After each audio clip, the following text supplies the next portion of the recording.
السلام علیکم ورحمۃ اللہ وبرکاتہ۔ استغفار یعنی معافی مانگنا اللہ تعالیٰ کی طرف سے ہمارے لیے اتنا بڑا تحفہ ہے جس سے ہمارے اندر کے تمام اندھیرے دور ہو جاتے ہیں اور ہمارے دل میں جو گناہ کے داغ لگے ہوئے ہیں وہ بھی صاف ہو جاتے ہیں۔ پھر بندہ جب توبہ کرتا ہے، توبہ استغفار سے اگلا درجہ ہے۔ توبہ کرنے سے بندے کے درجات بلند ہوتے ہیں، کیونکہ توبہ کا مطلب ہوتا ہے کہ اللہ سے بندہ پرامس کر رہا ہوتا ہے، اللہ سے بندہ عہد کر رہا ہوتا ہے، ارادہ کر کے وعدہ کرتا ہے کہ یا اللہ اب میں آئندہ برے کام نہیں کروں گا، ان برے کام سے اب میں باز آ گیا ہوں۔ تو یہ توبۃ النصوح تب بن جاتی ہے جب بندہ کامل یقین کے ساتھ، توکل کے ساتھ یہ اللہ سے عہد کر کے پھر ان گناہوں کی طرف دیکھتا بھی نہیں ہے اور سوچتا بھی نہیں ہے۔ تب یہ صورتحال ہوتی ہے کہ وہ دل کے اندر مکمل صفائی ہو جاتی ہے اور پھر وہ اس قابل ہو جاتا ہے کہ اب اللہ کے نور کو، اللہ کی وہ روشنی جو دین اسلام کی صورت میں، ایمان کی صورت میں ہمیں ملی ہے، اس کو جگہ دے سکے۔ اب اس کو جگہ دینے کے لیے اب آپ کو کلمہ شریف کا ورد کرنا پڑتا ہے۔ لا الہ الا اللہ محمد الرسول اللہ، یہ پڑھ سکتے ہیں، یا اشہد ان لا الہ الا اللہ وحدہ لا شریک لہ واشہد ان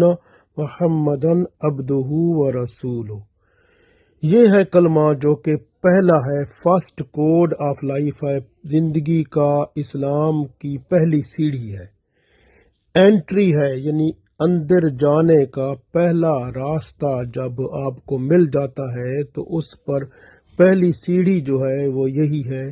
لا الہ الا اللہ محمد الرسول اللہ۔ چلتے پھرتے اٹھتے بیٹھتے لا الہ الا اللہ محمد الرسول اللہ پڑھتے رہیں، کم از کم 5 لاکھ دفعہ بندہ پڑھے۔ اور اس کا کیا ہوتا ہے، جس طرح ہم عام طور پر کلمہ پڑھتے ہیں نا، تو کلمہ پڑھتے ہیں تو زبان سے پڑھتے ہیں اور باقی جسم تو نہیں پڑھتا نا۔ اس کا طریقہ یہ ہے کہ یہ دیکھیں نا، جیسے آپ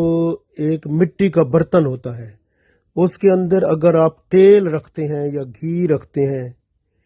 تو وہ جو تیل ہوتا ہے نا، جو اس کے اندر موجود ہوتا ہے،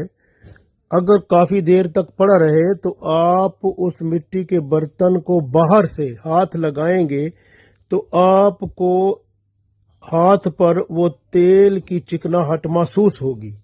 یعنی اس کا تیل جو ہے جو برتن کے اندر پڑا تھا وہ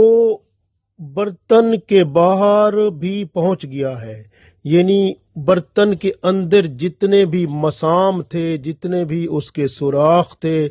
وہ سب میں سرایت کر گیا ہے، حتیٰ کہ وہاں سے وہ گزر کر برتن کے باہر تک وہ پہنچ گیا ہے، یعنی پورے برتن کو اندر باہر سے تیل نے بھر دیا ہے۔ وہ ایک لفظ جو ہم بولتے ہیں انگریزی میں کہ سیچوریٹ کر دیا ہے، وہ سیچوریٹڈ ہو گیا ہے تیل سے وہ برتن، تو برتن جو ہے تیل سے اندر باہر سے بھر گیا ہے۔ اب اس کو آپ باہر سے ہاتھ لگائیں گے تو آپ کو چکناہٹ تیل کی محسوس ہوگی۔ یہی حالت ہے کہ جب ہم کلمہ کا ورد کریں گے، لا الہ الا اللہ محمد الرسول اللہ، تو اس کی جو ہے نا، جب آپ اس کو بار بار پڑھتے رہیں گے پورے غور و فکر سے، کسی وقت آپ کی توجہ تھوڑی ہوگی، کسی وقت زیادہ ہوگی، تو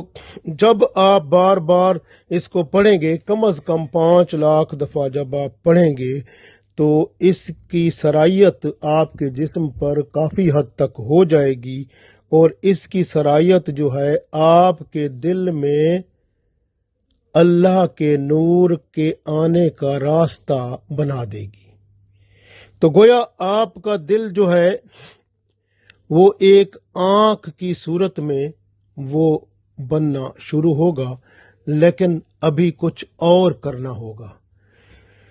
تو اس میں یہ ہوگا کہ آپ کو سکون مل جائے گا اور آپ کے اندر کی حالت تھوڑی بدل جائے گی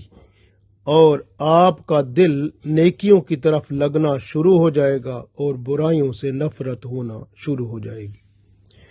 تو یہ صورتحال بہت اہم ہوگی آپ کے لیے۔ تو اب اس کے بعد کیا کرنا ہوگا وہ ہم آپ کو اگلے سبق میں بتائیں گے،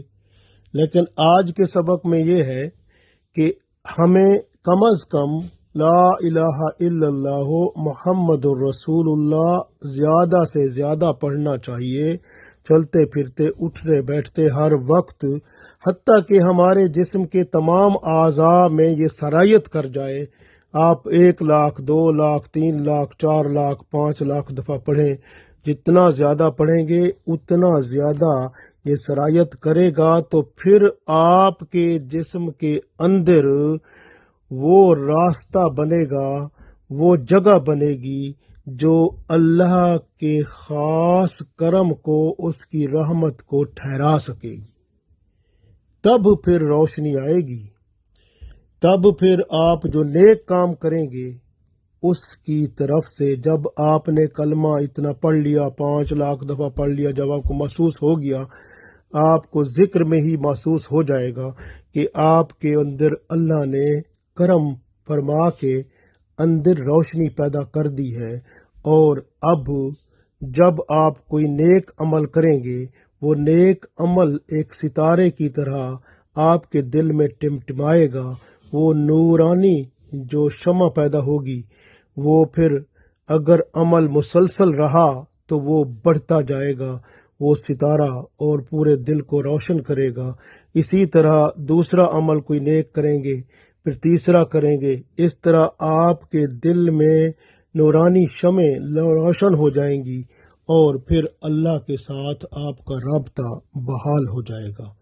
تو یہ سب سے بڑی بات ہوگی، لیکن آپ عمل کیسے کریں گے؟ سوال یہ پیدا ہوتا ہے۔ عمل پیدا کرنے کے لیے ہمارے پاس صرف ایک ہی طریقہ ہے، اور وہ ہے قرآن و سنت کا۔ رسول اللہ صلی اللہ علیہ وآلہ وسلم کی زندگی قرآن و سنت کا اعلیٰ نمونہ ہے۔ اس لیے اللہ تعالیٰ نے قرآن پاک میں ارشاد فرمایا کہ سورہ آل عمران میں، جو میں نے پہلے بھی پڑھا تھا، 31 نمبر آیت میں، پھر آگے 33 نمبر آیت تک دیکھیں تو پہلے اللہ تعالیٰ نے اس آیت میں ارشاد فرمایا تھا، اعوذ باللہ من الشیطان الرجیم، بسم اللہ الرحمن الرحیم، قل ان کنتم تحبون اللہ فاتبعونی یحببکم اللہ ویغفر لکم ذنوبکم واللہ غفور الرحیم۔ تو اللہ تعالیٰ نے پہلی آیت میں اس میں ارشاد فرمایا، کل، فرما دیں، اعلان کر دیں، لوگوں کو بتا دیں۔ اللہ تعالیٰ نے رسول اللہ صلی اللہ علیہ وسلم کو فرما دیا کہ لوگوں کو بتا دیں۔ دیکھیں نا کتنا کھلا کھاتا ہے، اللہ نے کھل کے بتا دیا ہے۔ ان کنتم تحبون اللہ، اگر تم یہ چاہتے ہو کہ اللہ تم سے محبت کرے، فاتبعونی، تو پھر میرے جیسے ہو جاؤ، یعنی میری سنتوں کو اپناؤ، میرے طور طریقے کو اپناؤ، جس طرح میرے اعمال ہیں، میری زندگی ہے، اس طرح اپنی زندگی بنا لو۔ یہ رسول اللہ صلی اللہ علیہ وسلم فرما رہے ہیں، فاتبعونی، یعنی میری طرح کی زندگی بنا لو، میری سنتوں پہ چلنا شروع کر دو، تو پھر کیا ہوگا؟ یحببکم اللہ، اللہ تم سے محبت کرنا شروع کر دے گا۔ تو اللہ کی محبت آپ کو مل جائے گی، اور صرف اللہ کی محبت نہیں ملے گی، وَيَغْفِرْ لَكُمْ ذُنُوبَكُمْ، اللہ تمہارے گناہ بھی معاف کر دے گا، اندر دل میں روشنی بھی پیدا کر دے گا۔ تو واللہ غفور الرحیم، کیونکہ اللہ ہے ہی بخشنے والا اور رحم کرنے والا۔ یاد رکھیں کہ اسی میں آگے پڑھتے جائیں تو آپ کو آگے یہ بھی ملتا ہے، اللہ تعالیٰ نے یہ بھی فرمایا، اطیعوا اللہ و اطیعوا الرسول، جب فرمایا کہ آپ اللہ اور اس کے رسول صلی اللہ علیہ وسلم کی اتباع کرو، فرما برداری کرو، ساتھ یہ بھی فرمایا کہ فَإِن تَوَلَّوْا فَإِنَّ اللَّهَ لَا يُحِبُّ الْكَافِرِينَ، اور جو بندہ اللہ اور اس کے رسول صلی اللہ علیہ وسلم کی فرما برداری سے ان کے طور طریقوں پر آپ صلی اللہ علیہ وسلم کے طور طریقوں پر چلنے سے اعراض کرے گا، یعنی ہٹے گا، پیچھے ہٹے گا، تو اللہ تعالیٰ فرماتے ہیں فَإِنَّ اللَّهَ لَا يُحِبُّ الْكَافِرِينَ، پھر اللہ تعالیٰ کافروں کو دوست نہیں رکھتا۔ اس کا مطلب جو اللہ اور اس کے رسول صلی اللہ علیہ وسلم کے طریقے سے ہٹ جاتے ہیں، اپنی مرضی کرتے ہیں، تو وہ کفر میں چلے جاتے ہیں اور اللہ کافروں کو پسند نہیں کرتا۔ تو اس لیے سب سے بہترین کام کیا ہے کہ اللہ کے رسول صلی اللہ علیہ وسلم وہ ہمارے لیے ایک عملی نمونہ ہے، ان کی زندگی کو اتباع بنا لو۔ قرآن و سنت مکمل طور پر چھلکتا ہے ان کی زندگی میں، ان کی زندگی قرآن و سنت کا عظیم نمونہ ہے۔ جب آپ رسول اللہ صلی اللہ علیہ وسلم کی زندگی کے مطابق اپنی زندگی بنائیں گے تو کیا ہی مزہ ہوگا۔ اور پھر آپ دیکھیں کوئی بندہ ایسا جو پہلے ہی رسول اللہ صلی اللہ علیہ وسلم کی زندگی کے مطابق اپنی زندگی بنا بیٹھا ہے، اگر زندگی میں آپ کو ملتا ہے اور آپ کو پتہ چلتا ہے کہ یہ بندہ اللہ اور اس کے رسول صلی اللہ علیہ وسلم کی زندگی کے مطابق، قرآن و سنت کے مطابق یہ بندہ چل رہا ہے، اور پھر آپ کو یقین اگر نہ آئے تو اس کا استخارہ کر لو، اللہ سے مشورہ کر لو۔ جب اللہ سے مشورہ مل جائے تو پھر اس بندے سے رہنمائی بھی لے سکتے ہیں، کیونکہ وہ بندہ پھر اس کو اپنا رہنما بنا لو، تاکہ وہ پھر آپ کو اللہ اور اس کے رسول صلی اللہ علیہ وسلم کے راستے پر چلانے میں مددگار ثابت ہو جائے۔ یہ بھی بہت اچھی بات ہے۔ قرآن پاک میں دیکھیں کہ اللہ تعالیٰ نے تو بہت جگہ فرمایا کہ آپ اللہ کے رسول صلی اللہ علیہ وسلم کی ہر بات کو اپنا لو۔ سورہ حشر میں دیکھیں آیت نمبر 7 میں اللہ فرماتا ہے اعوذ باللہ من الشیطان الرجیم بسم اللہ الرحمن الرحیم ما آتاکم الرسول فخذوہ وما نہاکم عنہ فانتہوا۔ اللہ فرماتا ہے ہمارے رسول صلی اللہ علیہ وسلم جو تمہیں حکم دیں اس کو مان لو، اور جس سے منع کریں اس سے باز رہو۔ اسی طرح آپ دیکھیں سورہ نور میں بھی اللہ تعالیٰ نے ارشاد فرمایا اعوذ باللہ من الشیطان الرجیم فَلْيَحْذَرِ الَّذِينَ يُخَالِفُونَ عَنْ أَمْرِهِ أَن تُصِيبَهُمْ فِتْنَةٌ أَوْ يُصِيبَهُمْ عَذَابٌ أَلِيمٌ۔ اللہ فرماتے ہیں جو لوگ اللہ کے رسول صلی اللہ علیہ وسلم کے حکم کی مخالفت کرتے ہیں ان کو ڈرنا چاہیے کہ کوئی دردناک مصیبت یا عذاب ان تک نہ پہنچ جائے۔ گویا جو اللہ کے رسول صلی اللہ علیہ وسلم اور اللہ کے حکم کے خلاف چلتے ہیں وہ اللہ کے عذاب سے ڈریں کہ مصیبت اور عذاب نہ ان پر آ جائے۔ یہ سورہ نور میں اللہ نے ارشاد فرمایا۔ اسی طرح سورہ نجم میں اللہ تعالیٰ نے ارشاد فرمایا اعوذ باللہ من الشیطان الرجیم وما ينطق عن الهوى ان هو الا وحی یوحی۔ اللہ فرماتا ہے وہ رسول اللہ صلی اللہ علیہ وسلم ایسی شخصیت ہیں، اللہ کے ایسے مقرب انسان ہیں کہ وہ اپنی خواہش سے کچھ نہیں بولتے، وہ تو صرف وہی بولتے ہیں جو اللہ ان پر وحی کرتا ہے، وہ تو بولتے ہی اللہ کے حکم سے ہیں۔ اس لیے ان کی بات میں اور ان کے اعمال میں اللہ کا حکم شامل ہے۔ جب آپ نے رسول اللہ صلی اللہ علیہ وسلم کی اتباع کر لی تو سمجھو آپ نے اللہ کی اتباع کر لی، جس طرح اللہ تعالیٰ نے سورہ نساء میں ارشاد فرمایا وَمَن يُطِعِ الرَّسُولَ فَقَدْ أَطَاعَ اللَّهَ، کہ جس نے رسول اللہ صلی اللہ علیہ وسلم کی اطاعت کر لی اس نے سمجھو اللہ کی اطاعت کر لی۔ یہ کتنی بڑی بات ہے۔ اس لیے اللہ تعالیٰ نے ارشاد فرمایا، اور غور کریں سورہ نساء میں دیکھیں اللہ فرماتا ہے اعوذ باللہ من الشیطان الرجیم ان الذین یکفرون باللہ ورسلہ ویریدون ان یفرقوا بین اللہ ورسلہ ویقولون یؤمنون ببعض ونکفر ببعض ویریدون ان یتخذوا بین ذلک سبیلا اولئک هم الکافرون حقا۔ غور کریں کہ حد ہی مکا دی اس میں۔ ارشاد کیا فرمایا کہ بے شک وہ لوگ جو اللہ اور اس کے رسول جو ہیں، رسول ہی فرمایا کہ اللہ اور اس کے رسولوں کے حکم میں فرق کرنا چاہتے ہیں، ان یفرقوا یعنی فرق کرتے ہیں، اللہ اور اس کے رسول صلی اللہ علیہ وسلم کے حکم کے درمیان فرق کرتے ہیں، تو اللہ فرماتا ہے اور یہ کہتے ہیں کہ ہم بعض کو تو مانیں گے اور بعض کو نہیں مانیں گے، تو اللہ فرماتا ہے وہ پھر ان دونوں کے بیچ کا راستہ چاہتے ہیں، تو یہی لوگ تو پکے کافر ہیں، اولئک هم الکافرون حقا، یہ پکے کافر ہیں۔ یعنی اس کا مطلب کیا ہوا کہ جو صحیح حدیث ہوتی ہے اور وہ رسول اللہ صلی اللہ علیہ وسلم کی اور قرآن پاک کی آیت ہے،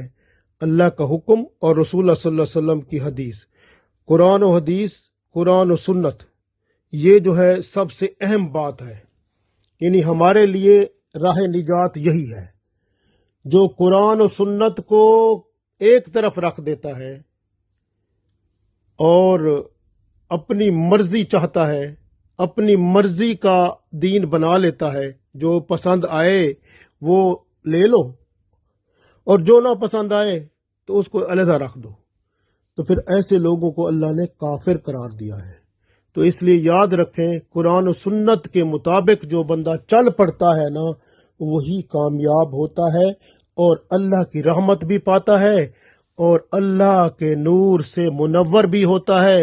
اور پھر اللہ کا محبوب بھی بن جاتا ہے۔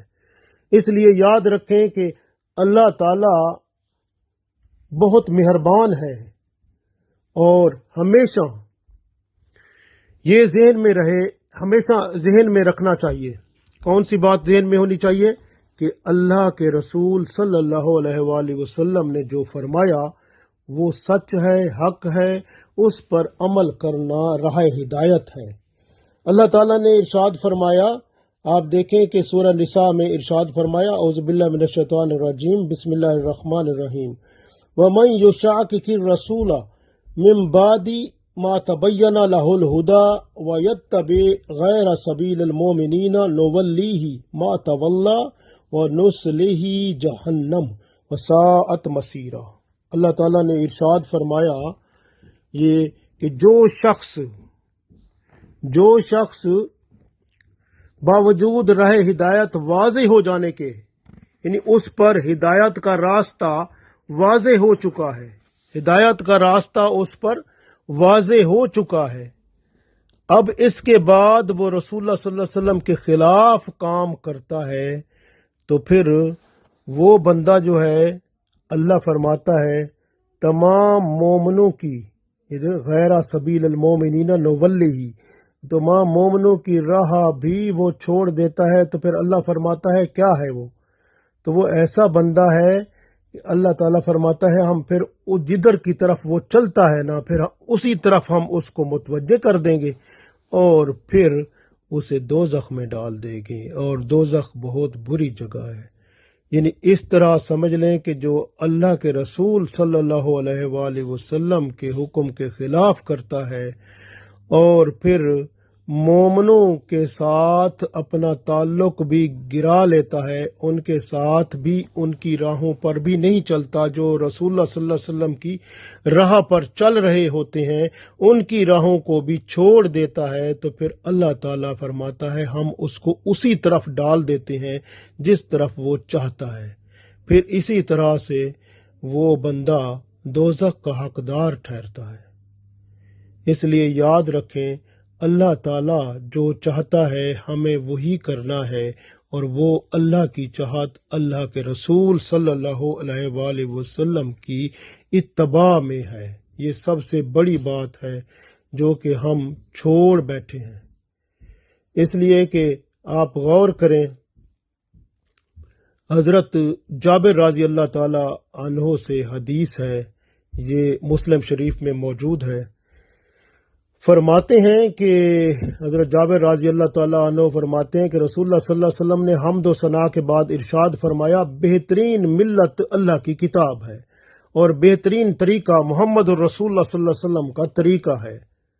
اور بدترین بات نئی گھڑی ہوئی بات ہے اور ہر بدعت گمراہی ہے۔ یاد رکھیں، بدعت وہ چیز ہوتی ہے جو دین میں اس کی شکل کو بدل دیتی ہے۔ اس لیے ایسی شکل، جیسے آپ نماز پڑھ رہے ہیں، آپ کو حکم ہے کہ التحیات آپ نے بیٹھ کے پڑھنا ہے، آپ اگر اس کو قیام میں پڑھ لیتے ہیں تو آپ نے نیا کام شروع کر دیا، یہ بدعت کر لی۔ اس لیے ایسا کام نقصان میں ہوتا ہے، اور اس سے اللہ اور اس کے رسول صلی اللہ علیہ وسلم کے حکم کے خلاف ہو جاتا ہے، اور پھر اللہ کی ناراضگی آپ کو اللہ کے غصے کی شکل میں عذاب دنیا اور عذاب آخرت کی طرف مبذول کراتی ہے۔ اس لیے یاد رکھیں کہ رسول اللہ صلی اللہ علیہ وسلم نے جو حضرت عبداللہ بن مسعود رضی اللہ تعالیٰ عنہ سے جو حدیث ہے، اس کے اندر آپ صلی اللہ علیہ وسلم نے فرمایا، جب آپ صلی اللہ علیہ وسلم نے ایک سیدھی لکیر کھینچی اور فرمایا یہ اللہ کا راستہ ہے، اور جو دائیں بائیں